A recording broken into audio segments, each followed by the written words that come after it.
さて、それではお時間になりましたので、これよりプライバシー保護技術の進展と Aml 対策、規制当局者と技術との対話を通じて見える世界をテーマにパネルディスカッションを行ってまいります。まずはじめにパネリストの皆様をご紹介したいと思います。エレクトリックコインカンパニー顧客獲得部長ジョシュ・スウィハート様。続きまして、イエシーバー大学カルドゾロースクール教授アーロン・ライト教授。そしてエリプティックアジアヘッド八神健様。続きまして、国際金融協会デジタルファイナンスマネージングディレクターブラッド・カー様。そして最後にモデレーターを務めていただきますのは、早稲田大学機関理工学部教授佐古和恵様です。佐古様、よろしくお願いいたします。では、ここからの進行は佐古様にお願いいたします。Okay, thank you for the introduction. Welcome to the first session of BG2C. I'm very excited to moderate this session with beautiful panelists who are standing by. Before we start the session, I would just like to have a few self-introduction from each panelist, and I want them to introduce themselves and what do you do, and what is your relationship between blockchain. So I would like to start with Josh. Hi, Kazu. Thank you, and thank you for having me. So, my name is Josh Swihart, and I serve as the Vice President of Growth for the Electric Coin Company. So we have a mission to empower everyone with economic freedom, and we build and support technology to provide access to a fair and open currency through R&D, engineering, regulatory relations, adoption, and demand generation in support of Zcash, which is a well-respected cryptocurrency with strong privacy protections. Okay, thank you. And then, so I'm not sure how many people are aware of the cryptocurrency called Zcash in the room. Well, as Josh said, it's a very privacy enhancing. It has advanced feature than just simple Bitcoin. That's my understanding. Okay, thank you. The next panelist would be Aaron. Hi, thanks so much. It's really a pleasure to be part of a panel with such esteemed co-panelists. My name is Aaron Wright. I'm a professor at Cardozo Law School in New York. I've done quite a bit of work in the blockchain space. I played a small role helping to launch Ethereum, which is the second largest blockchain. I've also co-authored a book that Harvard University published on blockchain law and policy. It's called Blockchain and the Law, the Rule of Code. And I've also had the opportunity to work with a number of different prominent projects in the space. It's really a pleasure to be here. Thank you, Aaron. Okay, so the next panelist would be Ken. He's connecting from Japan. Thank you. First, I'd like to thank everyone at FinSum to have given me this wonderful opportunity to speak today. It's a great honor to be here, along with many other distinguished guests. As introduced, my name is Ken Yagami. I represent Elliptic, which is the global leader in blockchain analytics. We're also the oldest running blockchain firm, established in 2013, headquarters in London. We currently also have offices in Tokyo, which is where I am, New York, and Singapore as well, obviously to cover the biggest, fastest growing market in this region, crypto. I come from traditional finance, quote unquote. I was in derivatives trading for over 20 years. And obviously during my career, I witnessed the phenomenal growth and evolution of modern banking financial products. And also I witnessed that these things always came hand in hand with technological innovation. So when I first joined crypto back in 2017, it wasn't a particularly hard move. I was pulled down the rabbit hole, as people say often in this industry. But for me, I understood that blockchain technology and crypto assets was sort of a natural evolution of financial markets and products, and just was being built on a new technology called DLT. However, we all know that new financial products and markets always come with certain growing pains. And even traditional financial markets, in order to have a healthy functioning marketplace, we know that it requires proper oversight and regulation. We know that market participants have to play by the rules and comply with regulators. So and otherwise you have to pay the consequences. So what we do at Elliptic is to help crypto businesses do exactly that, to give them the ability to track, monitor, and report any suspicious crypto activity that's linked to illicit entities. The purpose is to protect them and to help them comply with regulators. And we know that crypto businesses are going to have to go down this path of becoming regulated financial institutions, and I think this is unavoidable. Okay, thank you. Okay, the last panelist would be Brad. Yes, thanks, Kasumi. Good morning and konnichiwa. Firstly, thanks for the opportunity to join you today. I wish I was there in person. I do miss Tokyo. I've historically visited 2 or 3 times a year and always enjoyed great, stimulating and constructive discussions with the JFSA and the BOJ and our member firms in Japan. And I cooked teriyaki steaks on the barbecue for my family this evening as my very poor substitute of missing out on visiting one of my favourite cities. Also very grateful for the leadership of the JFSA through last year's G20 presidency in promoting greater consistency in a lot of the international regulatory rules, in data regimes, and in initiatives like this, and with the JFSA's leadership in initiating the Blockchain Global Governance Network, or BGIN, which I'm very pleased to be a part of. Like Yagami-san, I'm from more of a traditional finance background. At the IIF, we're a global membership organisation comprising about 480 financial firms from around the world, a very diverse membership base across banks, insurers, asset managers, sovereign wealth funds, some central banks and the like. And very much, I think, the interests that we most champion are those of international coordination, cooperation, consistency, as well as, I think, trying to promote greater public and private sector coordination and collaboration. And we've certainly had great partners at the JFSA and the BOJ and the Ministry of Finance in promoting each of those values. So very delighted to be part of this and to continue that dialogue in this virtual form. For me personally, I lead the digital finance team at the IF. We focus on, well, in the last few years, it's been very heavily about data policy issues, about privacy and about data protection, also cloud and the ethics around how artificial intelligence is used. But increasingly, it's about new payments initiatives, and I think it's also about digital identity. And certainly all of the conversations I've had in the last 4 or 5 months around what does the post-COVID world look like, I think universally every conversation has gravitated to digital identity. So that's where my focus in blockchain primarily intersects with the opportunities with identity. I think this is the big ticket item for the post-COVID world, the dramatic acceleration we've seen into digital channels, into increased expectations of customised services for customers. I'm going to finish this point with a quote from Professor Chris Grummer of Georgetown University recently, who made the observation that the big conundrum for financial firms in a digital world is concurrently how to be both personalised or tailored or customised for customers and at the same time to achieve scale. And I'm convinced that digital identity is going to be central to that and that there's a great opportunity for blockchain as part of that. Okay, thank you very much. So digital identity. Yes, that's certainly a hot topic. And well, yeah, related to digital identity, people always want privacy because it's people's own right. But at the same time, identity, making sure this person is not doing bad things, we need this anti-money laundering and know your customer regulation. So this session is going to be privacy and what are we going to do with this AML regulations.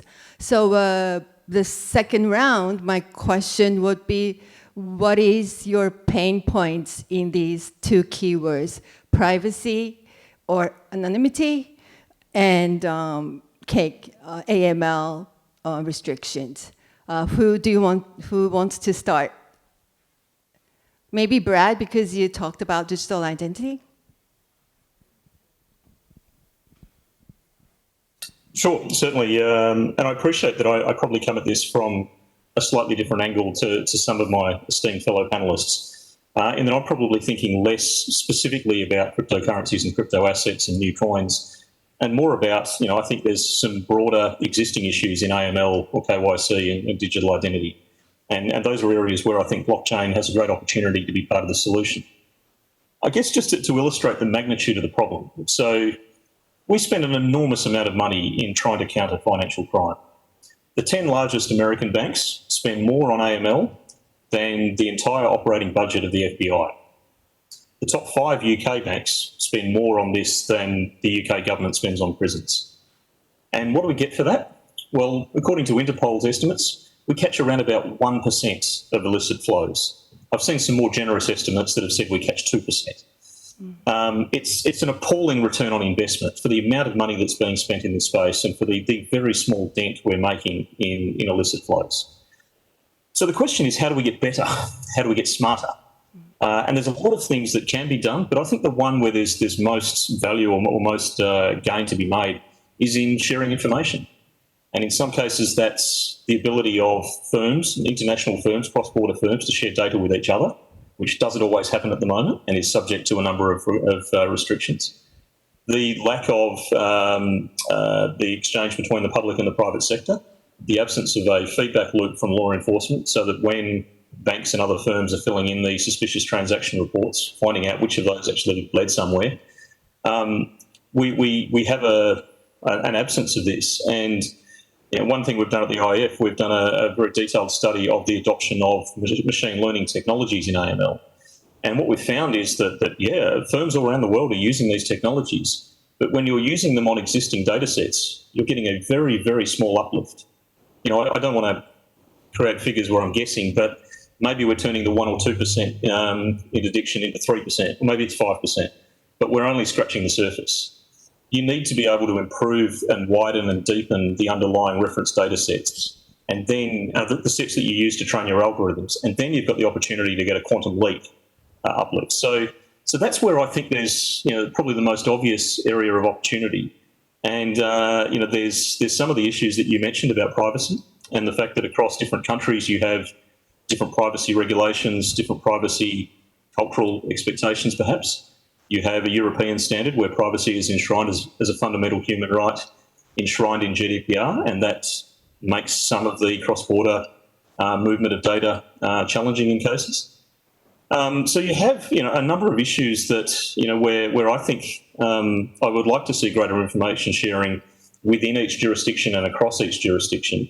There are privacy and data policy issues to consider, and I think blockchain could be part of enabling safe and secure ways for firms and government agencies to be able to share that data and ultimately help everyone to be able to catch bad guys. But there may be challenges in some of those jurisdictional issues that hamper that. And firms are wary of the liability that they can incur. So we whether or not you can have a single global ledger, so to speak, for that information sharing, or whether you're needing to focus on other forms of interoperability between different identity systems, I think that'll be a big determinant in how large a role blockchain is ultimately able to play. I'll make one final point in the space around the liability of data protection and I guess how the seriousness with which firms take protecting the privacy of their customers. If I can reflect on when we had an IIF event in Tokyo last year, and we had Scott Farrell, who led the Open Banking Report for Australia, as one of the speakers. And he made the point that where some talk about data as the new oil, he thinks data is the new uranium. That it's more like uranium in the sense that it has a half-life, it decays, it's only valuable if you have the infrastructure to use it. It's the question of how you refine it, and most of all, that you have to secure it and protect it, and that there are radioactive consequences for you as a firm if you don't secure it and protect it. So I think where we need to have the controlled, managed exchange of data as an enabler to better efforts to combat financial crime, there's a lot of value for private sector firms and retailers, e-commerce firms, as well as financial institutions, where blockchain technology might help to meet the identity needs in the economy whilst delivering some of that security. Okay, thank you. So, Aaron, from academic point of view, Brad mentioned a lot of issues, jurisdiction, security. Do you want to follow up on what you consider are the pains in this privacy and AML issues? Yeah, absolutely. And I think Brad made some really important points about how blockchain technology may assist and or be a catalyst for global digital identity, and the need to be able to prove that you are who you are in a digital realm is a tricky technical problem. and one in which some blockchain developers appear to have some novel solutions. The question is always, how does that scale? How do you get that distributed widely so that it's used by not just a handful of people, but by enough people so that you can actually have a meaningful impact there? I approach these types of questions from a bit of a different perspective. I'm one that believes that blockchain technology over the long run, and that could be 5, 10, 15, 20 years, will eventually supplant the current global financial infrastructure. The reason I think that will occur is much the same reason why I think the internet supplanted local, regional telecommunications companies. It's global in nature. It has a high degree of efficiency in terms of moving around things of value, whether or not that's something like a native cryptocurrency like Zcash or Bitcoin or Ether, or representations of those assets like we're seeing on more advanced blockchain solutions. So the question in my mind is really, how do we fashion rules that are made for something that's new? So I think a lot of the conversation today, we're talking about developing rules for, for an era when there was horses and buggies, instead of fashioning rules for an era where there's automobiles and planes. And I think that's where we're going towards. And blockchains are incredibly powerful technology, but they also have some downsides. So for those that aren't as familiar with how blockchains operate, at least the ones that we've seen at scale, and I'm going to put Zcash aside so Josh could talk about that. But on large existing blockchains, they're operated by a network of computers, and information between those computers is shared and potentially able to be ascertained and discerned. And that is really powerful. It's a core aspect of how some of these earlier blockchains operate, but at the same time, it leaks a tremendous amount of information. And that leak of information can be used for positive areas, and I'm sure Ken is going to talk quite a bit about that when he gives his comments. But being the academic, I also think of some of the downside risks there. What we saw with the internet itself, which also leaks some information, it's been a tremendous engine of growth for connecting the world, but at the same time, it's been abused. And it's been abused particularly in areas that do not have the same protections for fundamental human rights as other parts of the globe. We've seen the ability of governments or other organizations to identify individuals that are operating on the internet. It's been used to censor information, to limit who has access to knowledge, and potentially used to enact some sort of punishment against folks that don't have the same political beliefs as those that are in power. My concern with blockchain technologies as they currently exist is that the same risk is apparent with these technologies as well. Instead of censoring somebody's access to information, using the technology and enough effort, you can pretty much identify transactional history or identify who is the originator of transactional history, and or create a whitelist or blacklist to preclude people from engaging in commerce. And as much as we've, and many folks have advocated and are concerned about the ability of the internet to be used to censor individuals, I think we should be equally concerned about the ability of blockchain technology, assuming, and this is the big assumption I started with, that it scales and does fundamentally change the infrastructure of global commerce, how it can be used to actually limit people's rights. I call that, and we've written about this in the book that I mentioned at the beginning, the Great Paywall, a complement to the Great Firewall that we saw implemented by certain governments across the globe. And I think that's something that's deeply concerning. Technologists, I think, are also aware of these risks, and that's why they've spent a tremendous amount of time investing in kind of next generation blockchains that have more privacy-preserving technology baked into its very fabric. And due to a concern that financial information can be leaked, can be discerned, we're seeing an effort by technologists to actually make more anonymous cryptocurrencies. Now, there's some approaches that try to balance the two together. And again, I think Josh is going to talk about that.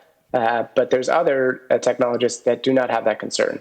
They really want purely anonymous cryptocurrencies. And if that's the approach that people take, that's concerning as well, right? That presents a world where we have something equivalent to cash, which is not in general traceable, but operates at the speed of a blockchain, right? Effectively at the speed of the internet, or something that over time should approximate the speed of the internet. And that opens up a well of potential financial fraud, potential bad activity that can flow from that.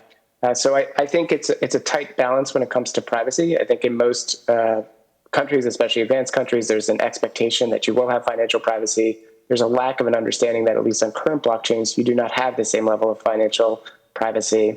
And at the same time, we're seeing a movement by technologists to increasingly build purely anonymous cryptocurrencies, which are intriguing and very important to protect those fundamental rights, but at the same time could open up a lot of unintended consequences in terms of limiting ability of governments to effectuate sanctions or other types of controls, which we found thus far to be fairly effective in maintaining some sort of global order and peace.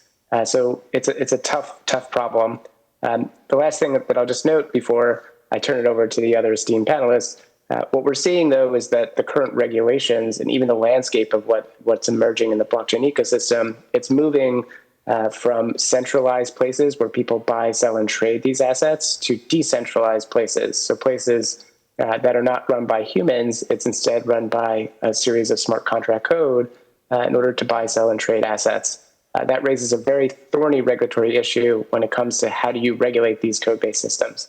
And the current regulatory regime, at least as viewed by some technologists, is very difficult to comply with. And I'm sure we'll talk about that more. And that's incentivized them to basically ignore those rules and build things that just technically work at the way that they intended to work. And if it doesn't comply with certain laws or rules, so be it. And I don't think that's a healthy approach going forward. This trend is happening quite fast on these decentralized exchanges. Some of them have already surpassed in terms of dollar value being traded, some of the more established centralized exchanges, at least from the US's perspective. So things are moving quite quick. There's a lot at stake here. And I do think fundamentally we just need to think about a new regulatory approach. We really need to kind of fashion regulations for this technology, recognizing that it's different in terms of substance than what we may have seen before, rather than trying to kind of shove the genie back into the bottle and apply existing regulations related to it. Okay, thank you. So we need a new regulation approach, and we need new technology to support those kind of new regulation approach. So I think, Ken, you can talk about some approach, help from technology to support that, and what's your pain in that regard? Sure, of course, thank you. I think Brad talked about the difficulties and the costs involved of AML in the fiat world, and Aaron talked about the benefits and the hurdles of blockchain and how to harness that growth. We're in the business of providing AML solutions on the blockchain space. So it's quite interesting. So, obviously, we all know that crypto asset transactions are all recorded on the public ledger, and we call that the blockchain. The data is publicly viewable and available, but fundamentally, it's completely anonymous. Now, at this point of privacy and anonymity, I think Aaron touches on this point as well, that in general, of course, it's quite natural for people to want to have, a high level of financial autonomy and privacy. Just like you don't want everybody looking at your bank account and seeing the contents, how much money you have or don't have, who you're financially linked to, and where you do your shopping, and so on and so forth. So cryptocurrency transactions provide people with all the technological benefits of the blockchain, but also that anonymity. But it's usually not because they want to be involved in criminal activity or there's a strong need to hide from law enforcement, but it's predominantly because they want to maintain that high level of privacy. Just like we want to maintain our data privacy or want to have our personal information hidden from public view. Now going back to Bitcoin, we now know that going back to say 2012, 35% of Bitcoin transactions were linked to or attributed to illicit activity. Fast forward to 2020 today, that number is less than 1%. And so this remarkable reduction is obviously largely due to the adoption of robust crypto compliance frameworks, thanks to regulators like the FSA, but also due to the usage of blockchain AML technologies such as ours that allows crypto businesses to monitor, trace the flow of funds, and identify the actors that are involved. So I would say the first pain point for perhaps is making people aware that, in fact, it's not the case that Bitcoin is used for mainly illicit activity, and it's quite the contrary at this point. And precisely because of the fact that the public nature of the blockchain and the ease of traceability, it makes it that much harder for hides to hide illicit fund moves, even if it involves tens or hundreds of wallet hops.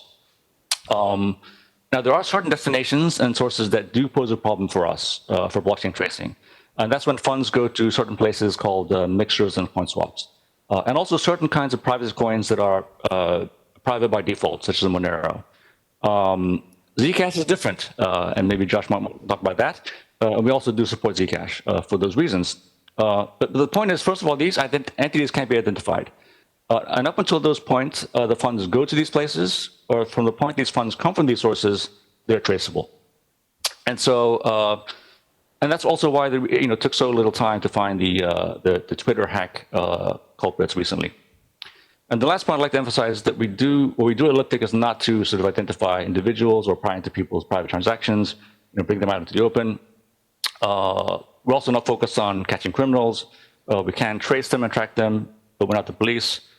We are, however, focused on helping crypto businesses protect themselves from these illicit actors, such as OFAC sanctioned entities, terrorist groups, dark marketplaces, ransomware scams, and so on. So our goal is to protect legitimate businesses and help them comply with global and regional crypto regulation, very similar to what banks do with their normal fiat transaction screening and monitoring as a part of the AML CFT compliance processes. And we have the technology to do that for them. Great, thank you. So I think it was last month that there was a scam on Twitter saying like Barack Obama, and then they asked for sending them Bitcoin, but that one was arrested, right? So probably the technology like Elliptic use can really capture the criminals very fast.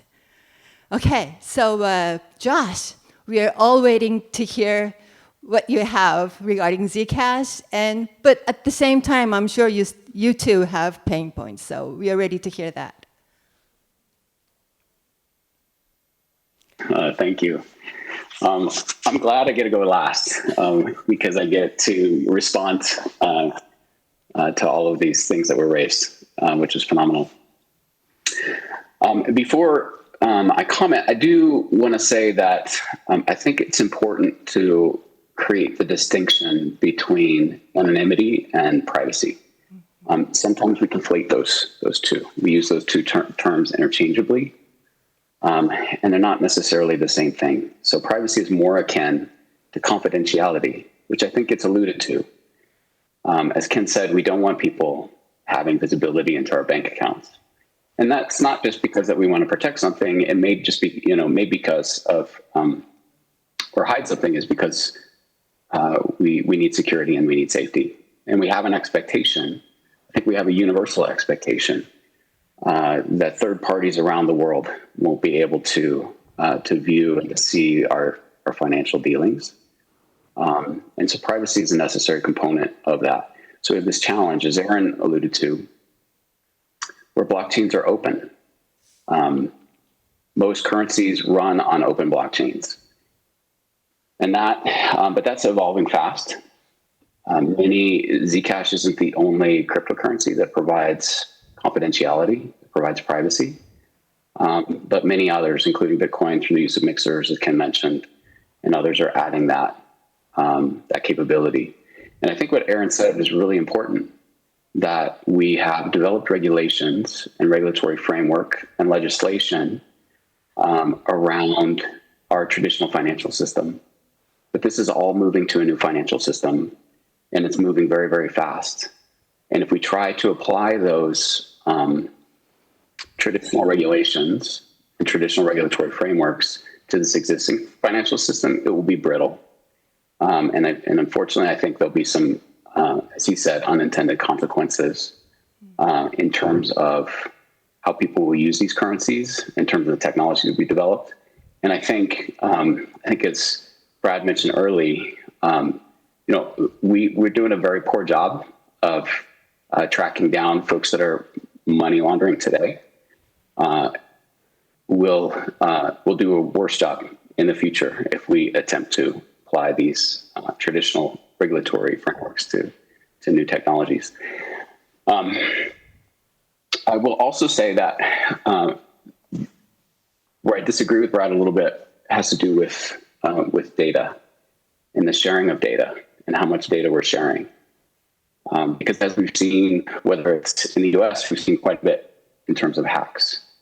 The Cambridge Analytica hack of Facebook with the Russian government attempting to affect the US election. The Equifax hack, the Target hack, where 40 million credit card and debit cards were hacked. They hacked the US government and OPM, the Chinese.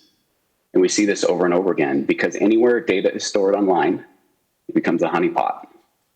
If we store it, if companies are storing it, there's a high degree of trust that they have the ability to protect it.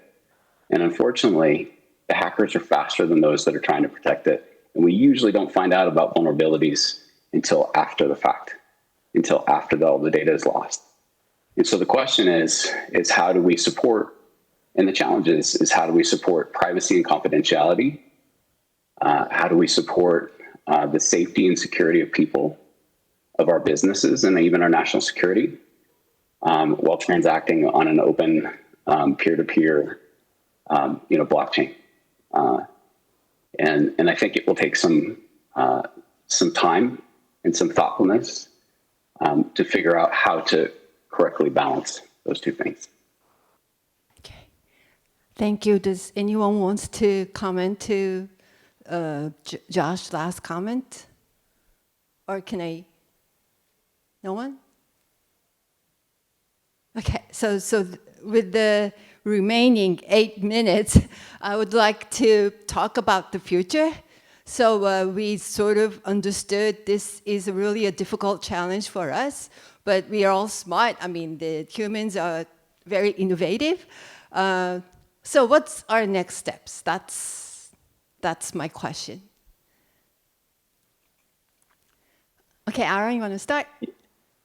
Yeah, I'm happy to take that at least off the bat. I think Brad made some great points about identity and also information sharing. So I think when you're beginning to imagine what a modern version of our current AML, know your customer related regime looks like, I do think that those are two important points. The tricky part is there's not a huge incentive for adoption. Although it's different, and Josh made a wise point, anonymity and privacy and identity are all separate concepts. But when we've looked to other privacy-preserving technology that's been developed, it's had a hard time being adopted. And when we saw laws like the GDPR implement penalties, which served as a huge incentive for people to improve their privacy and data collection practices, at least if you agreed with the precepts of the GDPR, let's assume that you do, I think you're going to need something comparable here. If you want people to adopt digital identity regimes, there needs to be an incentive or a penalty for not doing that. And those types of basic incentives really, really do matter. I think secondarily, some of these liability questions or kind of the repetitive nature of the information that needs to be collected by each organization or entity over and over and over again for fear of liability should be re-examined. The fact that we can pool information and potentially create an attestation that's secure and digitally verifiable using blockchain technology can provide a huge advantage for that. I think that this is increasingly important, and I probably would not have argued for this a couple of years ago, but my big concern is that even some of the centralized exchanges, which has been the current locus for some of the recent regulatory guidance and activity, I think they're getting and soon may be eclipsed in the next couple of years by decentralized exchanges. And I think that the moment that happens, there is no centralized exchange, no custodial exchange that regulators in various different jurisdictions can look to in order to implement rules and regulations. So I think you need to move out to the edges, and the edges are really these identity related solutions. So I think that's critically important. I think the last point that I just want to make, and Josh and I think Zcash is a tremendous project. been a big supporter of it personally since the beginning. But what we're seeing is some of the technology that Josh's team developed, it's becoming more modular, and it's now getting baked into a whole host of other applications on other blockchains as well. So you're beginning to just see kind of a spread of some of that core technology, some of the more advanced cryptography spread into more and more of the blockchain ecosystem, and that's happening really fast. And not only is it happening really fast, even the notion of mixers is changing dramatically as well, where you have non-custodial mixers where parties don't even have custody of a coin in order to break a transactional record on chain.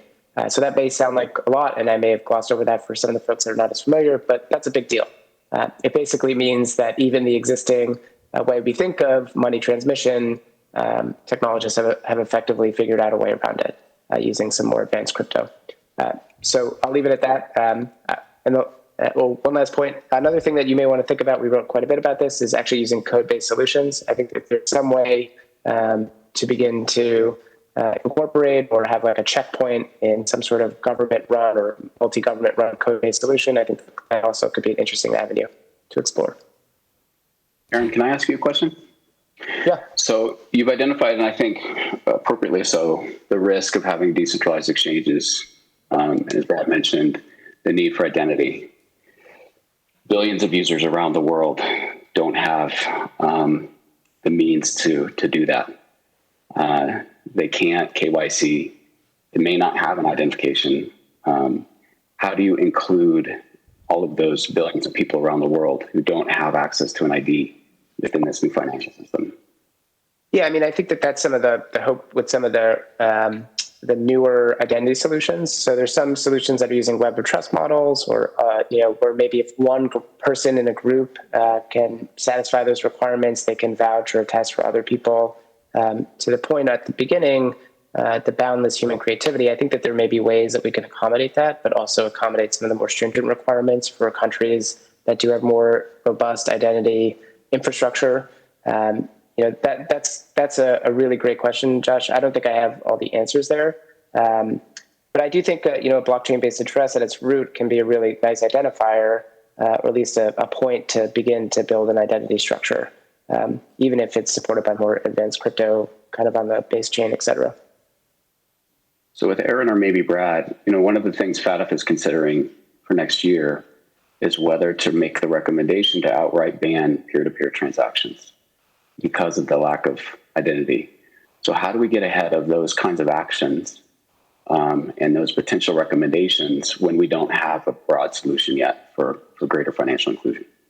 Yeah, I mean, I think these are that, I understand the impetus to want to ban that. What I would caution is that practically you're not going to be able to do that just because the cat's out of the bag. I mean, decentralized exchanges already have hundreds of millions of dollars in daily activity.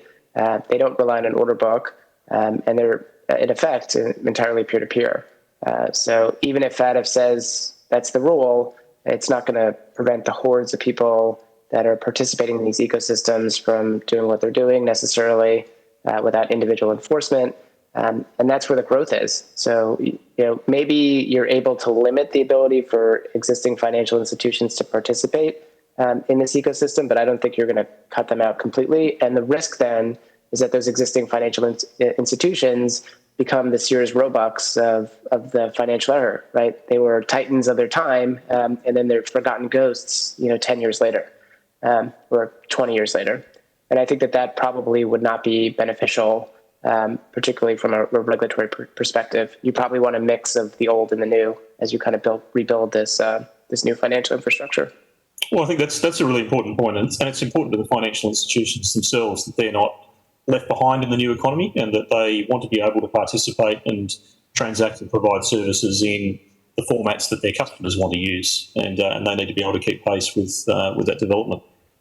Two things I want to highlight that I think are really important and which are both meriting public and private cooperation. And one is that we've touched on already around the ability to share AML information, and I take Josh's point that it's really critical that information can be shared safely and securely.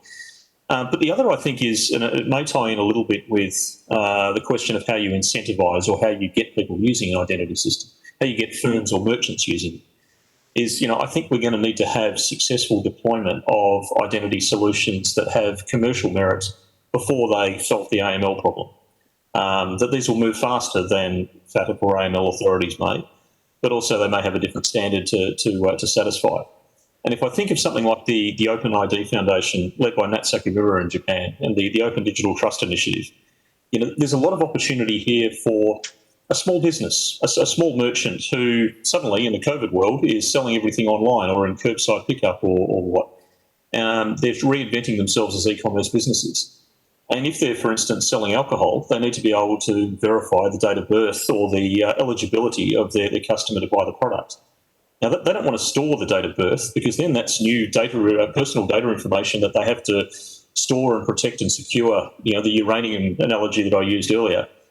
They want somebody in an identity system that can come back and tell them, yes, this customer is eligible. And in doing so, the Open ID Foundation's initiative, I think, has a lot of opportunity to help ease the wheels of e-commerce for the small businesses that are trying to reinvent and ensure that they can participate in the post-COVID economy in a way that satisfies their legal obligations without creating new burdens for them in terms of how they store and protect data. I think there's a great opportunity for initiatives like that to really mobilise and galvanise the identity space for those commercial reasons.